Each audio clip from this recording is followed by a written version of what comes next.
ಅವರಿಗೆ ಜೋರಾದ ಚಪ್ಪಾಳೆ ಮೂಲಕ ಸ್ವಾಗತವನ್ನು ಕೋರಬೇಕು ಅಂತ ಕೇಳ್ಕೊತಾ ಇದ್ದೀನಿ. ಈ ಒಂದು ಹೋರಾಟದ ಕುರಿತು ನಮ್ಮ ನಿಕಟಪೂರ್ವ ಅಧ್ಯಕ್ಷರು ಹಿರಿಯರಾದಂತಹ ಶ್ರೀಯುತ ಭೈರಪ್ಪನವರು ತಮ್ಮನ್ನು ಉದ್ದೇಶಿಸಿ ಮಾತನಾಡಲಿದ್ದಾರೆ.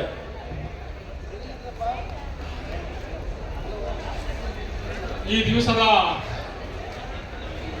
ಹೋರಾಟದ ಸಂಘಟನೆಯನ್ನು ಮಾಡಿದಂತ ಸಂಘಟಿತರಾದಂಥ ಕರ್ನಾಟಕ ರಾಜ್ಯ ಪ್ರಾಥಮಿಕ ಶಾಲಾ ಶಿಕ್ಷಕರ ಸಂಘದ ಅಧ್ಯಕ್ಷರು, ನನ್ನ ಆತ್ಮೀಯರಾದಂಥ ನಾಗೇಶ್ ಅವರೇ, ಪ್ರಧಾನ ಕಾರ್ಯದರ್ಶಿಗಳಂತ ಚಂದ್ರ ಅವರೇ, ಸಂಘದ ಎಲ್ಲ ಪದಾಧಿಕಾರಿಗಳೇ, ವೃಂದ ಸಂಘದ ಎಲ್ಲ ಪದಾಧಿಕಾರಿಗಳೇ, ಈಗ ತಾನೇ ಹಲವಾರು ವಿಚಾರಗಳನ್ನು ಮಾತನಾಡಿ ನಿರ್ಗಮಿಸಿದ ಸರ್ಕಾರಿ ನೌಕರ ಸಂಘದ ಮಾಜಿ ಅಧ್ಯಕ್ಷರು, ನನ್ನ ಆತ್ಮೀಯರಂತ ಮಂಜೇಗೌಡರವರೇ, ಕರ್ನಾಟಕ ರಾಜ್ಯ ಪ್ರಾಥಮಿಕ ಶಾಲಾ ಶಿಕ್ಷಕರ ಸಂಘದ ಮಾಜಿ ಅಧ್ಯಕ್ಷರು, ನನ್ನ ಆತ್ಮೀಯರಂತ ಹಿರಿಯರಂತ ಗುರಿಕರ್ ಅವರೇ, ಸರ್ಕಾರಿ ನೌಕರರ ಸಂಘದ ಮಾಜಿ ಅಧ್ಯಕ್ಷರಂತ ಆತ್ಮೀಯರಂತ ರಾಮ್ ಅವರೇ, ವೇದಿಕೆ ಮೇಲೆ ಆಸೀನರಾಗಿರತಕ್ಕಂಥ ಎಲ್ಲ ಮುಖಂಡರೇ, ರಾಜ್ಯದ ಮೂಲೆ ಮೂಲೆಗಳಿಂದ ಆಗಮಿಸಿರ್ತಕ್ಕಂಥ ನನ್ನ ಆತ್ಮೀಯ ಶಿಕ್ಷಕ ಬಂಧುಗಳೇ, ಬಹುಶಃ ಈಗಾಗಲೇ ಸಾಕಷ್ಟು ಗಣ್ಯರು ಮಾತನಾಡಿ ಹೋಗಿದ್ದಾರೆ. ಮಾತಾಡಿದ್ರೆ ನಿಮಗೂ ಬೇಸರ, ಕಾಲನೂ ವ್ಯರ್ಥ. ಸಂಘಟನೆ ಈ ರಾಜ್ಯದಲ್ಲಿ ಮಂಜೇಗೌಡರು ಹೇಳಿದ ಹಾಗೆ ಸರ್ಕಾರಿ ನೌಕರರಲ್ಲಿ 50% ಪ್ರಾಥಮಿಕ ಶಾಲಾ ಶಿಕ್ಷಕರು ಇವತ್ತು ರಾಜ್ಯದಲ್ಲಿ ವಿವಿಧ ಹಳ್ಳಿಗಳಲ್ಲಿ ಸೇವೆಯನ್ನು ಸಲ್ಲಿಸ್ತಾ ಇದ್ದಾರೆ. ಕೆಲವು ಕಡೆ ಬಸ್ಗಳಿದ್ದಾವೆ, ಕೆಲವು ಕಡೆ ಬಸ್ ಇಲ್ಲ.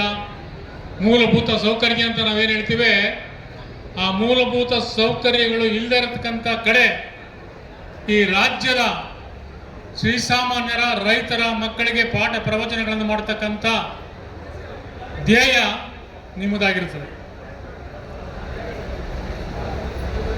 ಆ ಶಿಕ್ಷಕರು, ಆ ವಿದ್ಯಾರ್ಥಿಗಳ ಈ ರಾಷ್ಟ್ರದ ಒಳ್ಳೆಯ ಪ್ರಜೆಯನ್ನು ಮಾಡಬೇಕಾದ್ರೆ ತಮ್ಮ ಕೈಲಿರುತ್ತೆ. ಸೊ ಹಾಗಾಗಿ ಯಾರು ಈ ರಾಜ್ಯದ ಪ್ರಜೆಗಳನ್ನು ಒಳ್ಳೆ ಪ್ರಜೆಯನ್ನು ಮಾಡಬೇಕೋ ಅಂತಹ ಮಾಡತಕ್ಕಂಥ ಶಿಕ್ಷಕರಿಗೆ ಬರಬೇಕಾದಂಥ ಸೌಲಭ್ಯಗಳನ್ನು ಕೊಡಬೇಕಾದಂಥ ಆದ್ಯ ಕರ್ತವ್ಯ ರಾಜ್ಯದ ಆಡಳಿತದಲ್ಲಿರತಕ್ಕಂಥ ಮುಖ್ಯಮಂತ್ರಿಗಳಾಗಿರ್ಬೋದು ಅಥವಾ ವಿದ್ಯಾಮಂತ್ರಿಗಳಾಗಿರ್ಬೋದು, ಇತರೆ ಸಚಿವರಾಗಿರ್ಬೋದು. ಬಹುಶಃ ಪ್ರಾಥಮಿಕ ಶಾಲಾ ಶಿಕ್ಷಕರ ಸಂಘ ಉದಯವಾಗಿ ಬಹಳ ವರ್ಷಗಳು ಕಳೆದಿದೆ. 1988ರಲ್ಲಿ ಜಯಶಂಕರ್ ಅವರಿದ್ದರು. ತದಾದ ನಂತರ ಗಂಗವೆಂಕಟನವರು, ಅದಾದಮೇಲೆ ಓಬಣ್ಣರು, ಮತ್ತೆ ಹಿರೇಗೌಡರು, ಗೋವಣ್ಣ, ಗುರಿಕರ್ ಅವರು, ಮತ್ತು ನಾರಾಯಣ ಸ್ವಾಮಿ ಅವರು ಆ ಕಾಲದಲ್ಲಿ ಸೆಕ್ರೆಟರಿ ಆಗಿದ್ದರು. ಈಗ ನಮ್ಮ ಚಂದ್ರು ಅವರ ಅಧ್ಯಕ್ಷತೆಯಲ್ಲಿ ತಮ್ಮ ಸಂಘಟನೆ ಬೃಹದಾಕಾರವಾಗಿ ಬೆಳೆದು ಇವತ್ತು ತಮ್ಮ ಬೇಡಿಕೆಗಳ ಬಗ್ಗೆ ಸರ್ಕಾರದ ಗಮನ ಸೆಳೆಯಲು ತಾವೆಲ್ಲರೂ ಕೂಡ ಇಲ್ಲಿ ಸೇರಿದೆ. ನಾನು ಕೂಡ ಆಲೆ ಒಂದು 8-10 ದಿವಸಗಳಿಂದಲೂ ತಮ್ಮ ಅನಿಸಿಕೆಗಳ ಬಗ್ಗೆ, ತಮ್ಮ ಬೇಡಿಕೆಗಳ ಬಗ್ಗೆ ವಾಟ್ಸಪ್ನಲ್ಲಿ ನೋಡ್ತಾ ಇರ್ತೀನಿ. ಮುಂಬಡ್ತಿಯ ವಿಚಾರ ಮುಖ್ಯ ಪ್ರಮುಖವಾದದ್ದು. ಪ್ರಾಥಮಿಕ ಶಾಲಾ ಶಿಕ್ಷಕರಾಗಿ ಕೆಲಸಕ್ಕೆ ಸೇರಿದ ಮೇಲೆ ಕನಿಷ್ಠ ಪಕ್ಷ 2-3 ಮುಂಬಡ್ತಿಗಳು ಸಿಗಬೇಕು.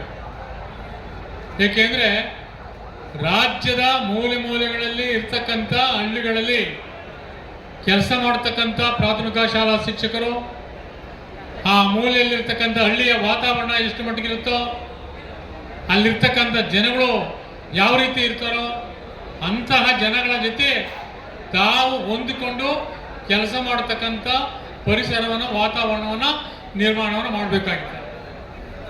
ಸೊ ಹಾಗಾಗಿ ಕಾನೂನಲ್ಲೇ ಇದೆ. ಸಿಬ್ಬಂದಿ ಮತ್ತು ಆಡಳಿತ ಸುಧಾರಣಾ ಇಲಾಖೆಯ ಏನು ಒಂದು ಗೈಡ್ಲೈನ್ಸ್ ಇದೆ, ಒಬ್ಬ ಸರ್ಕಾರಿ ನೌಕರರಿಗೆ ನಿವೃತ್ತಿಯಾಗುವ ಮೊದಲಿಗೆ ಕನಿಷ್ಠ ಪಕ್ಷ 3 ಬಡ್ತಿಗಳನ್ನು ಕೊಡಬೇಕು ಅಂತೇಳಿ. ಇವತ್ತು ಬೇರೆ ಬೇರೆ ಇಲಾಖೆಗಳಲ್ಲಿ SD ಆಗಿದ್ದಾರೆ, FD ಆಗಿದ್ದಾರೆ, FD ಆಗಿ ಸೂಪರಿಂಟೆಂಡೆಂಟ್ ಆಗಿದ್ದಾರೆ, ಸೂಪರಿಂಟೆಂಡೆಂಟ್ ಆಗಿ ಅಸಿಸ್ಟೆಂಟ್ ಡೈರೆಕ್ಟರ್, ಡೆಪ್ಟಿ ಡೈರೆಕ್ಟರ್ ಆಗಿ 5 ಪ್ರಮೋಷನ್ಗಳನ್ನ ಪಡೆದಂತ ಇವತ್ತಿನ ನಮ್ಮ ಸರ್ಕಾರಿ ನೌಕರರಿದ್ದಾರೆ. ಕೆಲವೊಂದು ಕಡೆ SD ಆಗಿ ಜಾಯಿಂಟ್ ಡೈರೆಕ್ಟರ್ಗಳಾಗಿದ್ದಾರೆ, ಕೆಲವೊಂದು ಕಡೆ ಜೂನಿಯರ್ ಅಸಿಸ್ಟೆಂಟ್ ಆಗಿ ಅಡಿಷನಲ್ ಸೆಕ್ರೆಟರಿಗಳಾಗಿದ್ದಾರೆ. ಸೊ ಹೀಗಾಗಿ ಮೂಲಭೂತ ಸೌಕರ್ಯಗಳನ್ನ ಕೊಡುವುದರ ಜೊತೆಗೆ ಕನಿಷ್ಠ 3 ಮುಂಬಡ್ತಿಯನ್ನು ತಮಗೆ ಅವಕಾಶ ಮಾಡಿಕೊಡ್ಬೇಕಾದದ್ದು ಸರ್ಕಾರದ ಆದ್ಯ ಕರ್ತವ್ಯ. ಈ ನಿಟ್ಟಿನಲ್ಲಿ ನಾವೆಲ್ಲರೂ ಇವತ್ತು ಬೆಳಗಿನಿಂದಲೂ ಸಾಕಷ್ಟು ಲಕ್ಷಾಂತರ ಜನ ಇವತ್ತು ಬೆಂಗಳೂರಿಗೆ ತಾವೆಲ್ಲ ಬಂದಿದ್ದೀರಿ. ನಮಗೆ ಏನು ಒಂದು ಕನಿಷ್ಠ ಸೌಲಭ್ಯ, ಆರ್ಥಿಕ ಸೌಲಭ್ಯ ಏನು ಕೊಡಬೇಕು, ಕನಿಷ್ಠವಾದಂಥ ಬಡ್ತಿಗಳನ್ನು ಕೊಡಬೇಕು, ಅದು ಸರ್ಕಾರದ ಆದ್ಯ ಕರ್ತವ್ಯ. ತಮ್ಮನ್ನೆಲ್ಲ ಫ್ರೀಡಂ ಪಾರ್ಕ್ ಕರೆಸಿ ಅಲ್ಲಿ ಸುಮಾರು ಜನ ಕೈಯಲ್ಲಿ ಮಾತಾಡಿಸಿ ಅದನ್ನ ಮಾಡತಕ್ಕಂಥ ಸರ್ಕಾರದ ನೀತಿ ಅಲ್ಲ. ಈಗಾಗಲೇ ಮಂಜೇಗೌಡರು ಹೇಳಿದರು, ಸಿದ್ದರಾಮಯ್ಯನವರು ಧೀಮಂತ ನಾಯಕರು, ಅದರಲ್ಲಿ ಎರಡೇ ಮಾತಿಲ್ಲ. ಆದರೆ ಕೆಲವು ವಿಚಾರಗಳಲ್ಲಿ ಭಿನ್ನಾಭಿಪ್ರಾಯಗಳು ಸರ್ಕಾರಕ್ಕೂ ನಮಗೂ ಬರ್ತದೆ. ಯಾವ ವಿಚಾರದಲ್ಲಿ? ವೇತನ ಆಯೋಗ ಇರ್ಬೋದು, ಮುಂಬಡ್ತಿ ವಿಚಾರ ಇರ್ಬೋದು, ಅಥವಾ ಸ್ಪೆಷಲ್ ಅಲಯನ್ಸ್ ಕೊಡೋ ವಿಚಾರದಲ್ಲಿ ಇರ್ಬೋದು. ನಮಗೆಲ್ಲ ಗೊತ್ತಿರೋ ಹಾಗೆ ಅವರು 13-14 ಬಾರಿ ಈ ರಾಜ್ಯದ ಆಯವ್ಯಯ ಮಂಡನೆಯನ್ನ ಮಾಡಿದಂತ ಧೀಮಂತ ನಾಯಕ. ಮಾತು ಹೊರಟು ಅಷ್ಟೇ, ಹೊರಟು ಮಾತಾದ್ರು ಈ ಆತ್ಮ ಇದೆಲ್ಲ ಭಾರಿ ಒಳ್ಳೆ ಆತ್ಮ ಅವ್ರದ್ದು, ಗಡಸಾಗಿ ಮಾತಾಡ್ತಾರೆ ಅಷ್ಟೇನೆ. ಆದ್ರೆ ಅವ್ರ ನೀತಿ ಏನಪ್ಪಾ ಅಂದ್ರೆ, ಬೈರಪ್ಪ ಇದು ಮಾಡಕ್ಕಾಗಲ್ಲ ಅಂದ್ರೆ ಮಾಡೋದಿಲ್ಲ. ಮಾಡ್ತೀನಪ್ಪ, ಮಾಡ್ಕೊಡ್ತೀನಿ. ಹೀಗಾಗಿ ತಮಗೆಲ್ಲ ಗೊತ್ತಿರ್ತಕ್ಕಂಥ ವಿಚಾರ, 7ನೇ ವೇತನ ಆಯೋಗದ ವರದಿಯನ್ನು ಅನುಷ್ಠಾನ ಮಾಡಿಸ್ಬೇಕಾದ್ರೆ ಸಾಕಷ್ಟು ಬಾರಿ ಅವ್ರ ಜೊತೆ ಚರ್ಚೆಯನ್ನು ಮಾಡಿ, ಸಚಿವರ ಜೊತೆ ಚರ್ಚೆಯನ್ನು ಮಾಡಿ, ನಾನು ಮಾಡೇ ಕೊಡ್ತೀನಪ್ಪ, ಅದರಲ್ಲಿ ಎರಡನೇ ಮಾತಿಲ್ಲ. 6 ಪೇ ಕಮಿಷನ್ ಮಾಡಿಕೊಟ್ಟಿದ್ದೀನಿ. ಸಮ್ಮಿಶ್ರ ಸರ್ಕಾರ ಇದ್ದಾಗ ಜಯಂತ್ ಪಟೇಲ್ ಮುಖ್ಯಮಂತ್ರಿಗಳಾಗಿದ್ದಾಗ ನಾನು DCM ಆಗಿದ್ದೆ, ಆಗಲೂ ಮಾಡಿದ್ದೀನಿ. ಆದ್ರಿಂದ ನಾವು ಸಂಘಟಿತ ಆಗೋದು ಅನಿವಾರ್ಯ. ಸಂಘಟನೆ ಎಲ್ಲಿವರೆಗೂ ಇರುತ್ತೋ ಅಲ್ಲಿವರೆಗೂ ಕೂಡ ನಮ್ಮ ಬೇಡಿಕೆಗಳು ಈಡೇರೋದು ಕಷ್ಟ ಆಗುತ್ತೆ. ಅದರಿಂದಲೂ ಕೂಡ ನಾನು ತಮ್ಮಲ್ಲಿ ಮೊದಲಿಂದಲೂ ಕೂಡ ಸಂಘಟನೆ ಇದೆ. ಇವತ್ತು ಕೂಡ ಚಂದ್ರು ಮತ್ತು ನಾಗೇಶ್ ಅವರ ಅಧ್ಯಕ್ಷತೆಯಲ್ಲಿ, ಜಿಲ್ಲಾಧ್ಯಕ್ಷರುಗಳ ನೇತೃತ್ವದಲ್ಲಿ, ತಾಲೂಕು ಅಧ್ಯಕ್ಷರುಗಳ ನೇತೃತ್ವದಲ್ಲಿ ಒಳ್ಳೆ ಸಂಘಟನೆ ಇದೆ. ಈ ಸಂಘಟನೆನ ಮುಂದೂ ಕೂಡ ತಾವು ಬಲಪಡಿಸಿ ನಮ್ಮ ಬೇಡಿಕೆಗಳು ಈಡೇರೋದಲ್ಲಿ ಸಂಶಯ ಇಲ್ಲ. ಆ ಭಗವಂತ ನಿಮಗೆ ಇನ್ನು ಹೆಚ್ಚಿನ ಆಯುಸ್ಸು, ಆರೋಗ್ಯ, ಐಶ್ವರ್ಯ, ಸಕಲ ಸಂಪತ್ತನ್ನು ಕೊಟ್ಟು ಸಾಕಷ್ಟು ಮುಂಬಡ್ತಿಗಳು ದೊರೆಯಲಿ ಅನ್ನತಕ್ಕಂಥ ಮಾತನ್ನು ಹೇಳಿ ನನ್ನ ಕರೆದು ಮಾತನಾಡಲಿಕ್ಕೆ ಅವಕಾಶ ಮಾಡಿಕೊಟ್ಟಿದ್ದಕ್ಕೆ ತಮಗೆಲ್ಲರಿಗೂ ವಂದಿಸಿ ನನ್ನ 2 ಮಾತನ್ನು ಮುಗಿಸ್ತೇನೆ. ಜೈ ಹಿಂದ್, ಜೈ ಕರ್ನಾಟಕ.